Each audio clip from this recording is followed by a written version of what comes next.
Welcome to Hardwood Handicappers with Zach Cohen, right here on VSiN, the Sports Betting Network.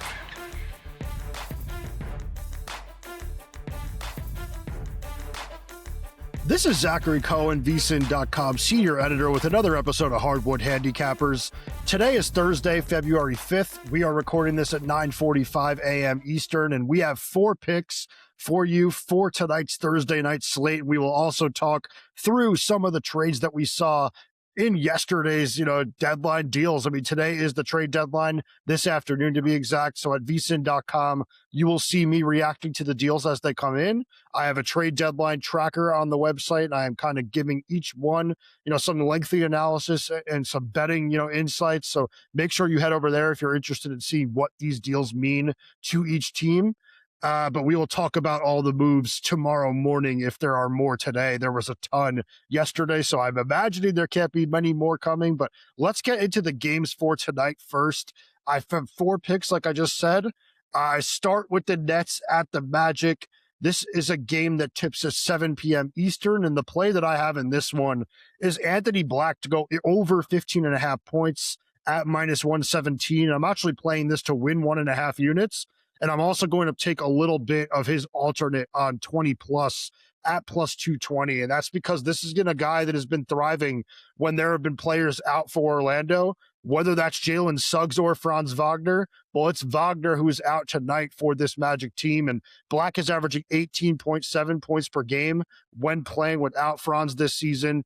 Only averaging 10.5 points per game over the last 2 games, but that's because he played the Spurs and the Thunder, 2 teams that are great defensively. He's going to be going up against the Nets this evening. This is a Brooklyn team that is 29th in the NBA in raw defensive rating over the last 15 games. And a lot of the kind of weaknesses for this Nets team are actually strengths for Black. They are 26th in the NBA defending at the basket this year. He scores 43% of his points at the rim. You can also kind of extend that out to 10 feet. They're 27th in the league defending inside 10. He scores 62% of his points from inside 10 feet. So I think he's going to have a lot of success driving to the basket, especially with Brooklyn being 30th in the league in isolation. Black is not really a player that really cooks in isolation like that, but he can if he gets opportunities. And I do think he's going to beat his man off the dribble quite a bit in this game. I think he's going to get to the rim. I think he's going to finish. I think he's going to get to the free throw line. And also Brooklyn, 28th in the league against spot-up jumpers. Black scores 26% of his points on spot-up attempts. And this is a team that is 28th in the league defending in transition. So Black, a player that is big, explosive in the open court, scores 28% of his points in transition. I think he'll get some things going with some easy buckets on the break. So I think this is going to be a game where Black really thrives. I kind of have a lean on Orlando in this game. I do think this is a really good bounce back spot for them against a Brooklyn team that has kind of been, really struggling lately. I mean, there were stretches this season where we saw Jordi Fernandez get the best out of this team just because he is such a good coach, but feels kind of like other teams have caught on a bit. So the Nets are not a team that I really trust back anymore. I went to it the other night with them against the Lakers, and they got absolutely blasted. So not really looking to trust Brooklyn anymore, but nothing really in that game outside of the player prop. But yeah, Black to score 16 plus and Black to score 20 plus. I think he has a big game offensively. The next game that I have a pick for is the Jazz at the Hawks, and this is a game that tips at 7:30 p.m. Eastern, and this is another game where I have a player prop. I have Onyeka Okongwu over 16.5 points at -110. And this is going to be a weird one because he is dealing with a facial fracture. There was the viral picture that went around of him bleeding from the mouth with broken teeth and all that. And he's probably going to be playing in a mask. If he does play in this game, he's questionable. So there is a slight chance he doesn't play. If he doesn't, this will just be voided. No harm, no foul. But if he is out there, even with kind of the discomfort of playing with the mask on and having to deal with the facial fracture, I still think this is a game where he will succeed offensively. He scored 17 plus in 3 of the last 4 games. He's also had 21 plus in 3 of the last 7. And this is a Jazz team that is the worst team in the NBA when looking at defending catch and shoot jumpers. And Okongwu has turned into a very dangerous, stretch 5 in this league. He's scoring 41% of his points on catch and shoot jumpers. This is a team that's also 29th in the league defending short mid-range shots. So anything in the paint, but it's not directly at the rim, they have been having issues with it. And Okongwu does score a pretty good chunk of his points on those as well. And then also The Jazz are 28th or worse in the following categories defensively: putting opponents on the free throw line, defending pick and roll rollers, defending in transition, and defending spot up attempts. All of that, Okongwu can make his mark against. Like, this is a guy that is very, very active on the offensive boards, very active as a pick and roll roller, and just somebody that overall is going to find his way to the basketball. So I think there's going to be putback opportunities. There's going to be fouls. I think he's going to end up at the free throw line quite a bit. I just think that overall this is going to be a game where he plays well. And I said before that he's had 17 plus in 3 of the last 4. I meant 3 of the last 4 without Porzingis, but they are the same. And Porzingis was just moved to the Golden State Warriors, which we'll talk a little bit about later. But the center rotation or big man rotation overall for this Hawks team, very, very thin right now. So if Okongwu is out there, he's going to play a ton. And I think he's going to play well as long as he can avoid foul trouble. So I do think this is a game where Okongwu makes his mark offensively. We're heading into big game 60, and this is your last chance to lock in the lowest price we've ever offered on a VSiN Pro annual subscription. Right now, save $60 off the regular annual price when you sign up using promo code Hardwood, all one word. VSiN Pro gives you daily best bets, real-time DraftKings and Circa betting splits, AI-powered prop tools and matchup analysis, plus 24/7 video and full show replays on the VSiN Watch app. You'll also get our Super Bowl betting guide featuring in-depth team breakdowns, Steve Makinen's Super Bowl simulation with player projections, and picks and best bets from VSiN hosts and experts. This offer expires after the big game, so do not miss it.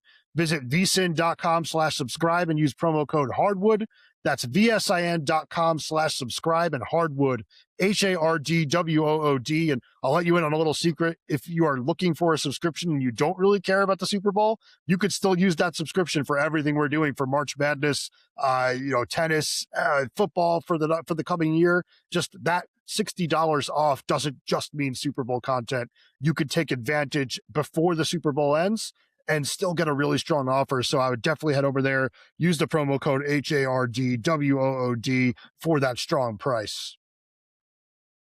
Let's move on now to the Hornets at the Rockets. This is a game that tips at 8 p.m. Eastern, and this is one where I really do like Charlotte. I took Charlotte +4 at -110. I also took a little bit of the money line at +138, risking a half a unit on the money line.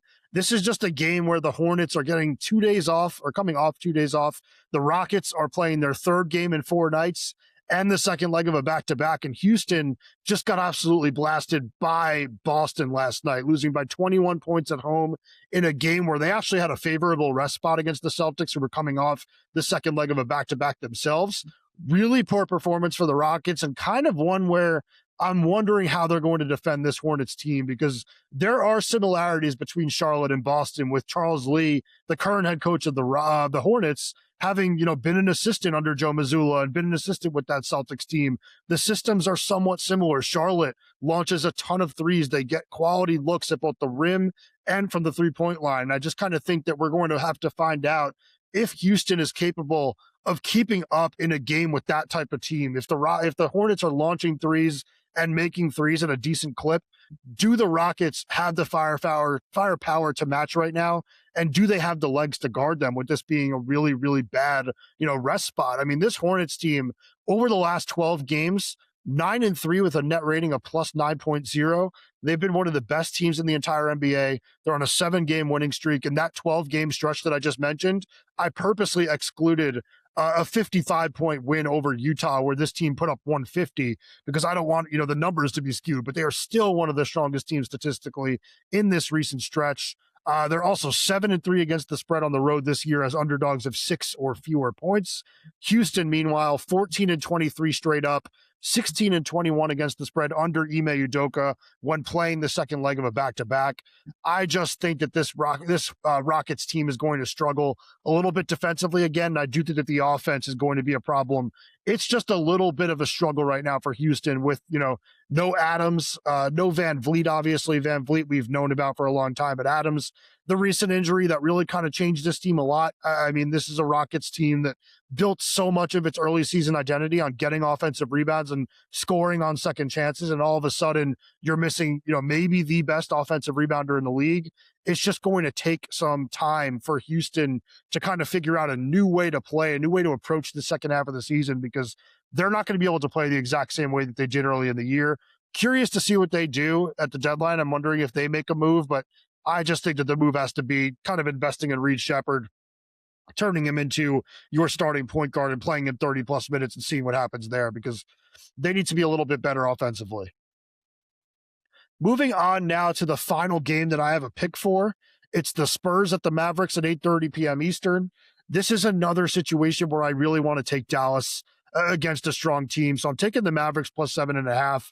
This kind of blew up in my face when they faced the Celtics the other night, but they lost that game by 10. They had a chance to cover. And honestly, like, I still really feel like that was a game they would have covered if not for Luka Garza just kind of going nuclear, a guy that I think that Dallas was probably somewhat okay with shooting the basketball. I mean, Garza has been a really good offensive player throughout his career. His defense is really his biggest weakness, but 16 points on 6 of 8 shooting from the field and 4 of 4 shooting from 3.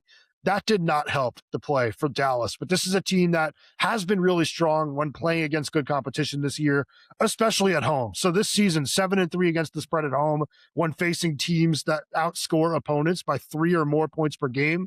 Also 9-6 against the spread at home versus teams with winning records, and 9-3 against the spread overall. So not just at home, as underdogs of 3.5 to 9.5 points. This Mavericks team has just been keeping games close when they are expected to kind of go away and lose to better teams. And I do think we're going to see that again tonight. I know that this team did just trade Anthony Davis. A lot of players went out the door in that deal, but they were not a lot of players that were playing for this team right now. This was a deal where they really didn't sacrifice a lot of their current rotation, which is why over at VSiN.com, when I reviewed this trade, and we'll talk a little bit about it in a bit, but I think that they actually got better when looking at the rotation, if anything, just because they got a few players that might be able to help them this year, assuming they don't, buy out Chris Middleton. But we'll talk a little bit more about that trade a little bit later. But yeah, like I said, I just kind of think that this is a team that can be trusted to keep this game close. And this is the second leg of a back-to-back for San Antonio.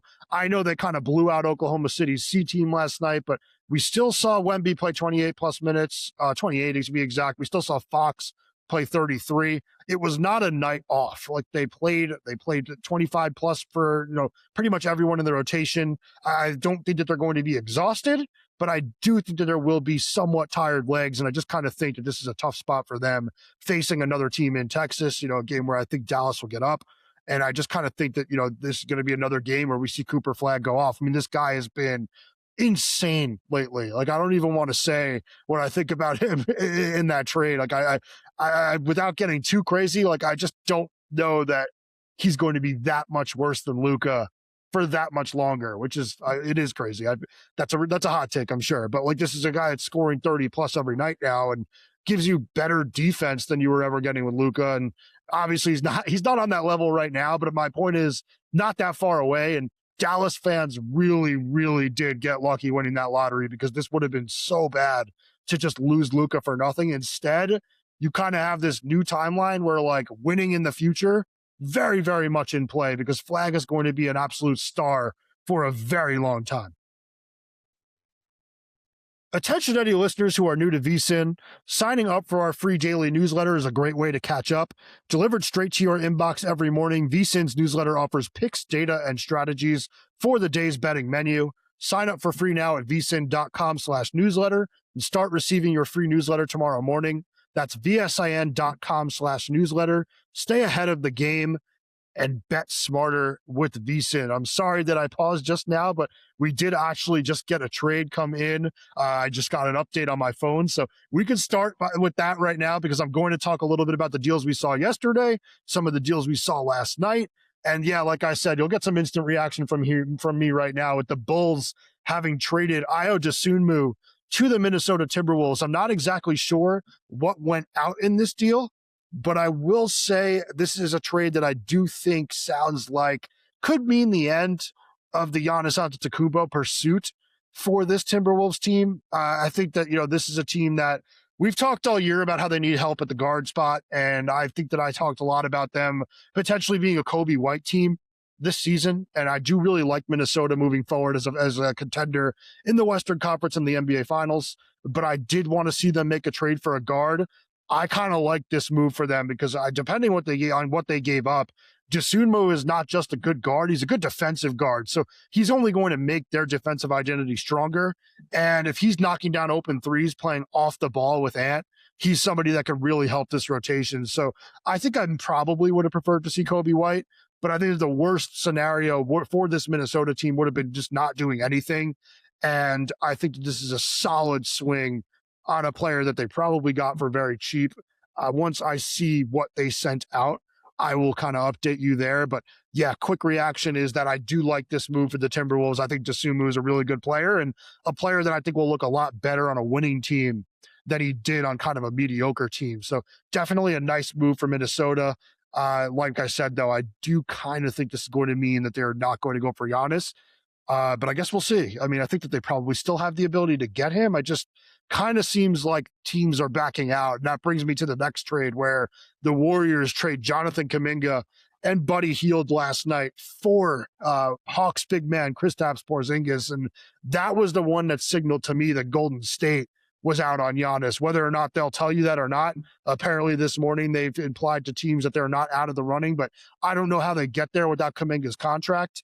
But it does kind of feel like the Warriors pivoted, realizing they're not going to get Giannis, and went out and tried to get help in any way that they can. And Porzingis is a player that he's very, very good when he's on the floor. Like, he is an awesome stretch five, a really good rim protector. We saw him play a huge role for Boston in a title-winning year, and he can absolutely be, a playoff series swinging player for the Warriors if he's able to stay on the court. But it's a big if.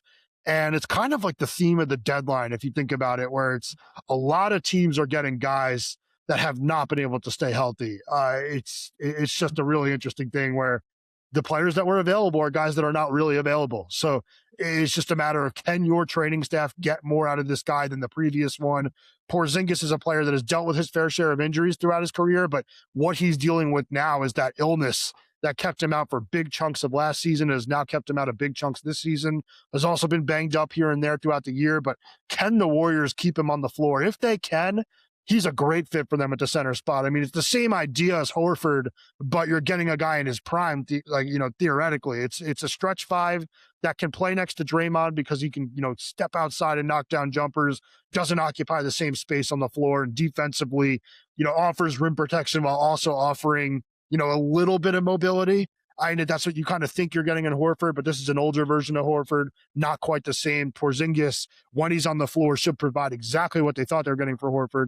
By the way, Porzingis and Horford reunited, the Celtics champions center duo, now on Golden State.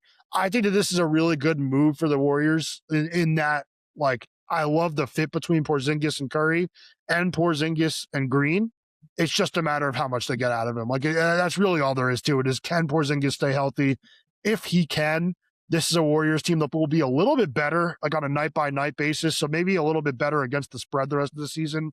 Not sure I'm running to jump on in-season win totals. Not sure I view this team as one that can win a playoff series. They've just gotten a little bit better. It's nothing significant. They had to do this just because Kuminga's out of the rotation. They have no plans for him in the future, and they need to make this team better for Steph Curry, who is still playing some of the best basketball of any guard in the league and wants to stay in Golden State, wants to compete in Golden State. They just owe it to him to make kind of win now moves. But this one is actually relatively low risk because Kuminga has a team option for next season. He's essentially an expiring contract. And Buddy Hield, you're not giving up much of anything. I think the Warriors have plenty of depth at the guard position. Hield does not, factor in at all. I know that he has a really good relationship with Jimmy Butler, who's out for the rest of the season, but you don't keep a guy because of that. This was a really good move, a low risk move too, because Porzingis is on an expiring deal.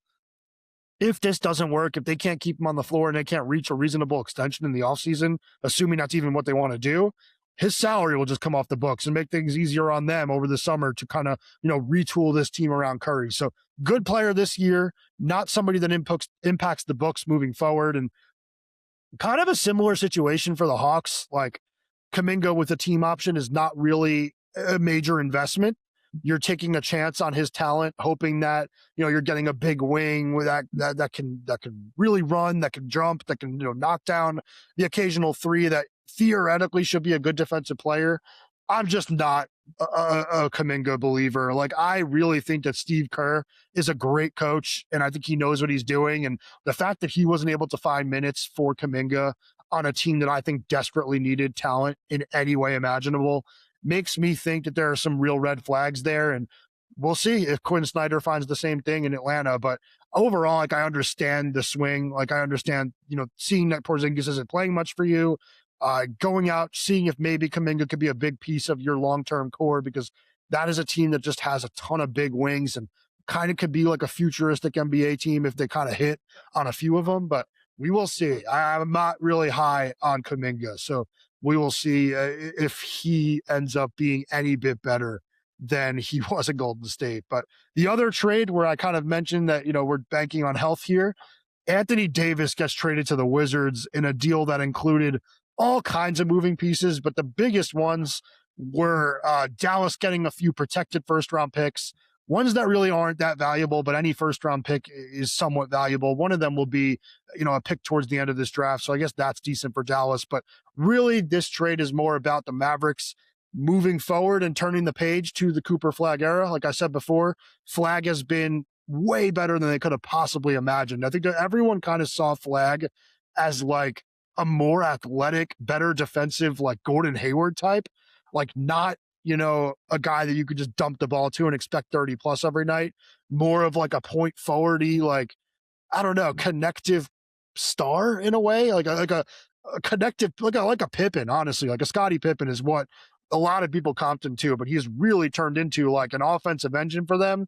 And then he brings the defensive upside, just a fantastic player. And it makes a lot of sense that they are, going out and trying to like turn the page to the Flag era.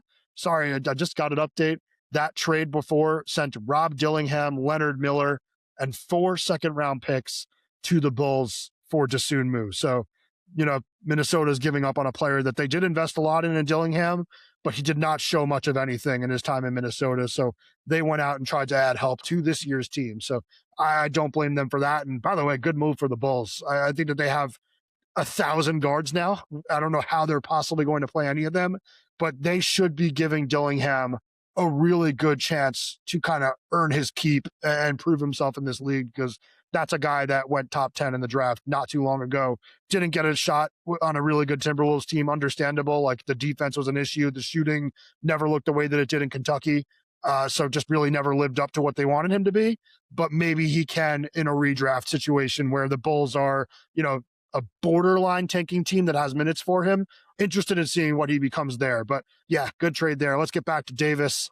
Like I said, they're turning the page to the Flag era, got what they could. They did get Marvin Bagley in this deal. Bagley's played really well for Washington when he's been on the floor, which is why I said before that I don't think the Mavericks got any worse with this deal. If anything, I think that they got better, because I think Bagley can really help this season. And they also acquired Chris Middleton. Middleton might be bought out, but Middleton was also playing pretty well for Washington this year. Like, he's washed, don't get me wrong, but like not washed enough to the point that he can't give you NBA minutes right now. He can still knock down some jumpers, can still create some offense. He still has good size, even though he doesn't move his feet well defensively. I just think that if he stays there, they've added 2 rotation pieces to a team that I believe lost 0. So better in the short term for Dallas, but really just kind of opening up flexibility cap-wise moving forward. I think Kyrie is really one of the only players that they have invested in long term. Sorry, not sure what's going on with my body right now. But yes, for the Wizards side of it, it's a risk. I said it before with Porzingis. We talked a little bit about this with Garland yesterday and the Cavaliers and Clippers trade. The Wizards have acquired somebody that does not play a lot of basketball. And they've kind of done that for the second time this trade season, because they also did it with Trae Young, who has been injured this year as well. But they did not give up a lot for Davis. And this is a player that, when he is healthy, has proven to be one of the best two-way bigs in the entire NBA. His rim protection, his ability to step out and guard on the perimeter, kind of second to none, maybe outside of Wemby now. But like, this is an elite defensive big. And you are putting him next to a player that I think is going to be very similar to Davis and Alex Sarr, and making up what I believe is going to be a very strong defensive front court duo.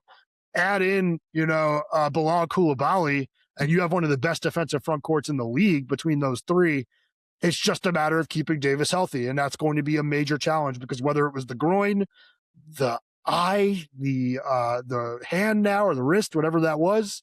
He just continues to get injured. He keeps kind of piling up these long absences, not enough to keep him out for full seasons, but enough for him to come back, play a good half or two, and then get injured again.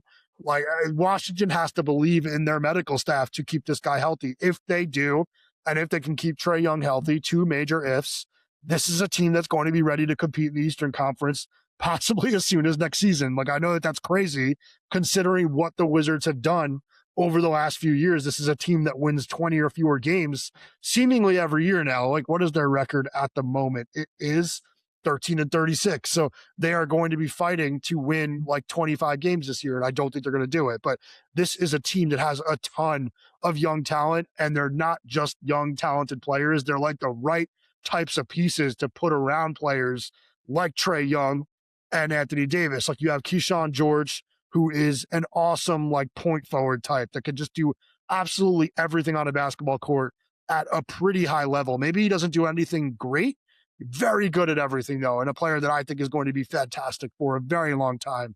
Trey Johnson, an A+ shooter that could get his shot off in a number of different ways. He's going to look electric playing next to Trae Young. Like I said, you have Sarr, one of the best emerging, two-way bigs in the entire NBA, somebody that has made a big leap this season. Then you have, Bub Carrington, who's played, a really good, season this year, is just kind of a spark plug offensive piece with good size for a lead ball handler. Probably moves a little bit off the ball more now, but just a guy that probably slots in as like your sixth man moving forward and ends up being a really good one. So this is a team that I'm really high overall on their young pieces. And I think that these are pieces that are going to fit in very well around these two stars. And I will say, like, the Wizards had a lot of salary space coming up.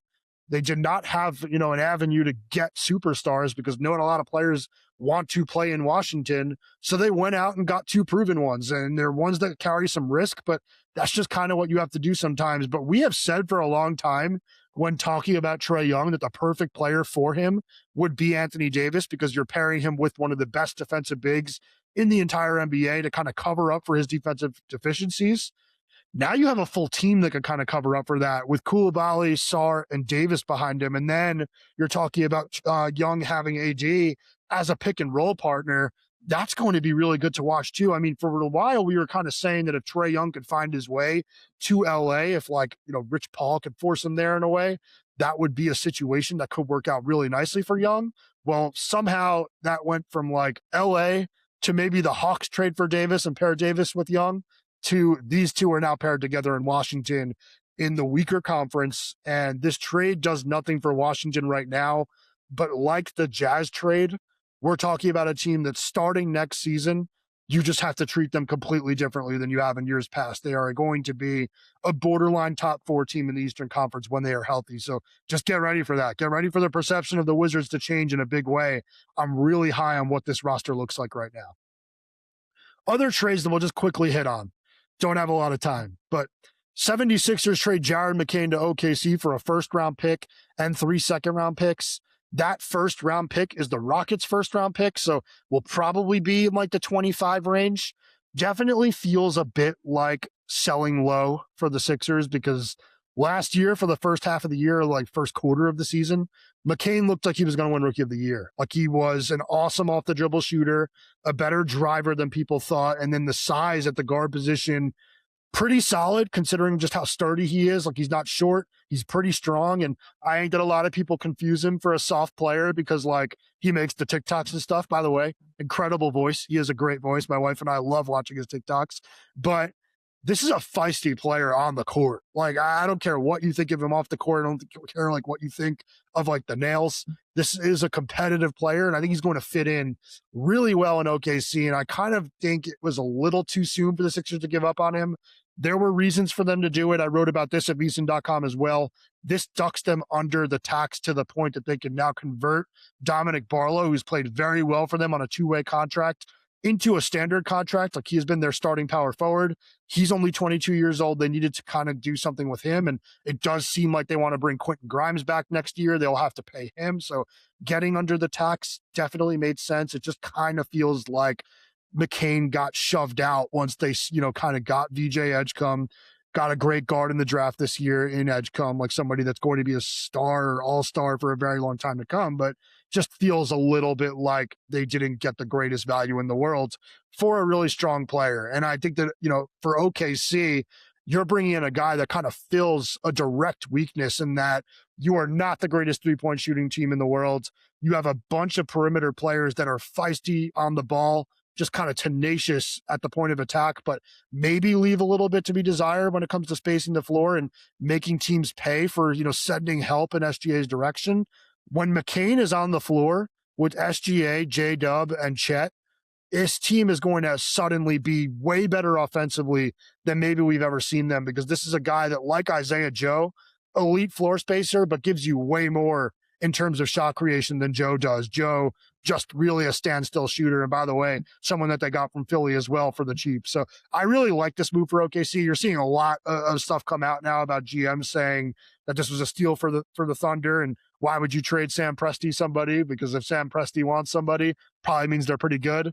Doesn't have a flawless track record, but he has a damn good track record. So I feel good about McCain in OKC. I don't know that he's going to be like a huge minute guy. There's just not going to be minutes to go around. And I don't know that they're going to want someone playing 30 plus minutes for them right now. That kind of changes the defense a little bit, because while he does compete defensively, it's not as good as some of the other defenders in that rotation. And this team's identity is defense. So I would say McCain probably gets 18 to 20 minutes, but we'll see. Maybe I'm wrong, but I do think he's going to help them immediately. Nothing that I would do with them in terms of win total or really anything just kind of regular season related, but this does make OKC a better team, and a team that's a little bit more likely to win the finals today than they were yesterday, or yesterday than they were the day before, because this trade did happen yesterday. But last one I want to talk about, bit of a weird one, but Coby White was sent from Chicago to Charlotte in a deal that also sent Mike Conley to Charlotte.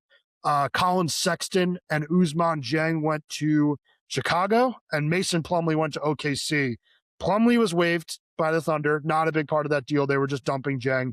Mike Conley seems like he's going to be dumped by the Hornets, and Conley looks to be on his way back to the Timberwolves. So Minnesota's overall deadline haul could end up looking something like acquiring Dosunmu for Dillingham and getting Conley back. So not losing anybody in the rotation. So that was decent work and lucky work for the Timberwolves, because they're going to get Conley back on a deal that allows them to stay outside of the tax and just kind of maneuver, operate as a different team in terms of the cap, but they will not be changing what they looked like on the court this year. If anything, they're just going to be better because they got Dosunmu. But for Chicago, they add another guard. Like I've said, they've got a billion guards now between Simons, Dillingham, Sexton, the guys that were already on the roster. Not sure how much Sexton will play, but Sexton is a really good offensive player, kind of a good locker room guy too, because he's really competitive, tenacious on the ball when he's playing defense. Maybe not the best defender in the world because he's undersized, but he always shows effort. So I think that he's a good guy to bring into the locker room at least. But overall, that trade was for them to get Dieng and dump some salary. But Coby White to the Hornets was the big part of this deal. And I just spoke about this Charlotte team facing Houston tonight. And I've talked a lot about how this Hornets team is one of the best offensive teams in the league now. They're leaning into it even more, because Coby White is a player that for 3 straight seasons has scored, I believe, 18 points per game or more for this Bulls team, and has made at least 2.5 threes per game. I don't know what his minutes will look like for this Hornets team. I believe he's going to be their sixth man, but I do think he's going to be able to finish some games, because size-wise, you can play White, Ball, and Knipple together, because Ball and Knipple both have the ability to defend small forwards if they need to. So you can play White with those 3, and you could actually even slide Miller to a small ball 4 and get really, really dangerous offensively with it. So this is a trade that just brings in more firepower for a Charlotte team that wanted to make a move to address this season, because the Hornets, they needed to do something. I mean, they're 11th in the NBA, 11th in the Eastern Conference right now. They are very likely going to make the play-in. They are minus 500 now to make the play-in. They're also barely even at plus money to make the playoffs in general. And I do think that there's a chance that they end up being a top 6 team. So they added firepower. They added a really good player in White, in my opinion. And they've just become a little bit more dangerous than they were offensively. Defensively, White doesn't give you much, but this is not really a team that's like going out there and trying to, beat you with physicality or anything. Like they're just trying to outscore you, and he helps them do that. So I thought that they got him relatively cheap. Like they just pretty much swapped out Sexton for White, and White is a way better player than Sexton in my opinion. So I think that Charlotte did pretty good work at this deadline. But yeah, a lot of trades have already happened. I'm sure we'll see some more. So head over to VSiN.com if you are a VSiN Pro or are interested in becoming a VSiN Pro. I will have you covered with my trade deadline analysis. I have a trade deadline tracker on the website. As soon as I get a little bit of free time, I will talk about Ayo Dosunmu on the website, but you heard a little bit from me here. But yeah, let's recap the best bets quickly, and then I'll send you off.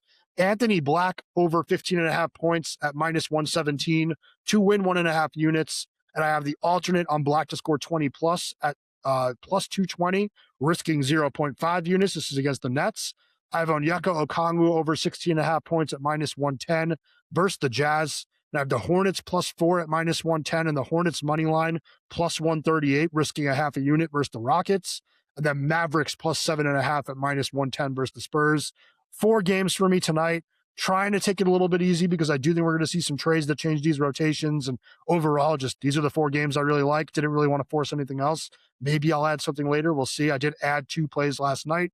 That won and helped me have a winning night. So if you were a VSiN Pro, you probably saw that. But these are the 4 for now. Head over to VSiN.com if you want to see if I add something before tip-off. But as of right now, these are the 4. Best of luck if you are tailing. Enjoy the rest of the trade deadline. It's one of the best days for basketball fans. And join me for a Friday edition of Hardwood Handicappers.